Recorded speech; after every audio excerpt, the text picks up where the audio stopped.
Hi friends, is சரி cinema bus அப்டேட்டில் அடுத்தது ஒரு மாசான ஒரு அப்டேட்டோட வந்திருக்காங்க. ஸோ ஐஎம்டிபி வெப்சைட்டில் இப்போ number 1 position most anticipated movie of the year அப்படின்ற இடத்துல கூலி திரைப்படத்துக்கு முதல் பொசிஷன் கிடைச்சிருக்குங்க. 2வது இடத்துல தான் வார் செகண்ட் பார்ட் இருக்குது. ஸோ இந்த வருஷத்தோடைய 2வது பாதிக்கு நம்ம வந்துட்டோம், செகண்ட் ஹாஃப் வந்துட்டோம். ஸோ அதில் இந்தியன் மூவிஸில் எது மக்களால் ரொம்பவே எதிர்பார்ப்புடன் காக்கப்பட்டிருக்கக்கூடிய பட்டியலில் பார்த்தீங்கன்னாக்கா ஸோ இந்த படம் தான் இருக்குது. ஸோ வெயிட்டிங் லிஸ்ட்டில் எல்லாருமே பார்த்தீங்கன்னா கூலி திரைப்படத்துக்கு தான் அதிக ஓட்டு போட்டிருக்காங்க.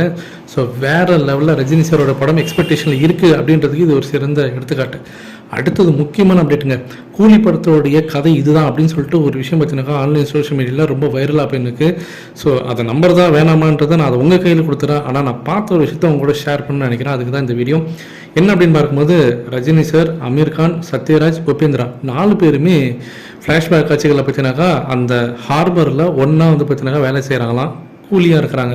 ஸோ எல்லாருமே சந்தோஷமாக இருக்கக்கூடிய அந்த நிலையில் அந்த இடத்துல கோல்டு ஸ்மக்லிங் நடக்கிறதாக அவங்களுக்கு ஒரு தகவல் வருது.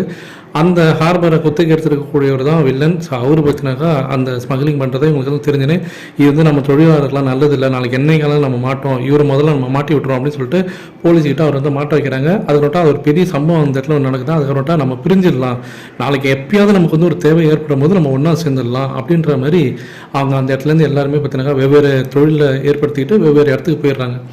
அதனோட்ட பல வருஷம் கழிச்சு அந்த வில்லனுடைய பையன் எங்கள் அப்பாவை இந்த நிலைமைக்கு ஆளாக்குனவங்க, எங்களோட சாம்ராஜ்யத்தை யாரெல்லாம் சரிச்சாங்களோ ஒவ்வொருத்தவங்களும் நான் தேடி பிடிச்சி அவங்கள சம்பவம் பண்ணும் அப்படின்னு சொல்லிட்டு கங்கனங்கிட்ட அலையிற ஒரு கேரக்டராக தான் நாகார்ஜுனா உள்ள வர்றாரு. அவர் தான் மெயின் வில்லன் இந்த படத்தில். அதுக்கப்புறமேட்டா அவங்களை எப்படி இவருங்க கண்டுபிடிக்கிறாரு, அவங்களுக்கு என்ன மாதிரியான பிரச்சனைகள் ஏற்படுது, இதில் ஸ்ருதிஹாசன் சத்யராஜுக்கு என்ன ஒரு சம்பந்தம், ரஜினி சாருக்கும் ஸ்ருதிஹாசனுக்கு என்ன சம்பந்தம்லாம் ரொம்ப சுவாரஸ்யமாக வச்சுருக்காங்க. இதில் ஒருத்தருக்கு இந்த 4 பேர் சொல்லி பார்த்தீங்கன்னா நண்பர்கள், அதில் ஒருத்தர் திசை மாறி போகிறாரு. அதுக்கப்புறம் அவங்க எப்படி ஒன்று சேர்றாங்க, கிளைமேக்ஸில் என்ன ஆச்சு, கிளைமேக்ஸில் மீண்டும் அந்த ஹார்பரில் இவங்க திரும்ப அந்த ஒரு பிரச்சனைக்காக மீண்டும் ஒன்று சேர்றாங்களா, அதை எப்படி இவங்க கையாளுறாங்கன்றது தான் மீதி கதை. இதில் ஸ்ருதிஹாசனுக்கு கொஞ்சம் நெகட்டிவ் ஷேட் ரோலும் இருக்கும் அப்படின்ற மாதிரி இப்போ தகவல் வருது. அவங்க ஒரு வில்லியாகவே வருவாங்க இந்த படத்தில் ஒரு இடத்துல அப்படின்ற மாதிரியும் தகவல் வருது. எந்த அளவுக்கு உண்மைன்றது தெரியல. இதில் ரஜினி சாரோடைய பார்ட் பார்த்தீங்கன்னாக்கா பயங்கரமாக இருக்குமா.